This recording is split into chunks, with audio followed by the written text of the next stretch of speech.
This is the Samsung Bespoke Jet AI. Now lately, there has been AI thrown into just any product imaginable. If it's electronic in any way, it seems to have AI.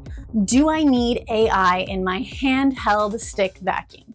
So this vacuum is not a robot vacuum like a Roomba. We do have a vacuum like that, and I would say that the AI makes sense for something like this, to maybe identify objects that it might come across, or determine which direction to go, or even to map rooms or your house so that you can use that machine in a smarter way.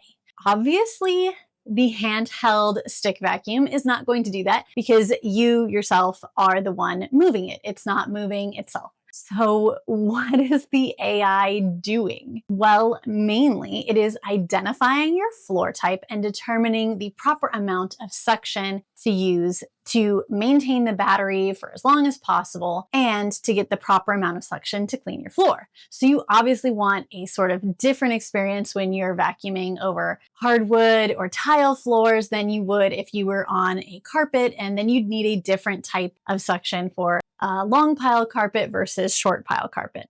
So it does kind of make sense that the AI would be able to figure out how to adjust that. And if you leave it on AI mode, it will automatically change depending on the type of floor. In addition to this, it has regular cleaning modes, medium, max, and jet, which is my favorite because it is the strongest. Obviously, you don't need jet for everything, but it is really cool and it does a great job. So I want to start out by saying that I do think that this vacuum is amazing. It does a wonderful job of cleaning and it works well on all sorts of different types of floors.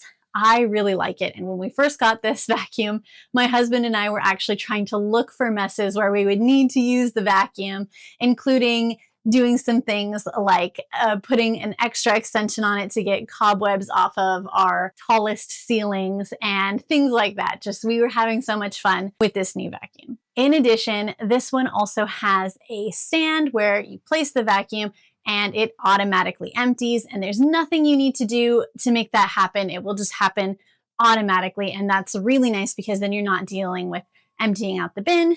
It's also smart enough to be able to check and make sure that there's no problems with the vacuum when you put it on. So it will tell you if your filters need to be adjusted or if there's some sort of blockage, and then you can take action on that. So that is really nice. But specifically to the question of, is AI necessary? I really don't use this vacuum for prolonged periods of time such that I think I need to preserve the battery and use the AI feature for that specifically. So this is sort of my one-off vacuum for rooms that our robot vacuum can't reach, like the gated off area we have for our toddler or the stairs and things like that. So I'm really not using it for super long periods of time.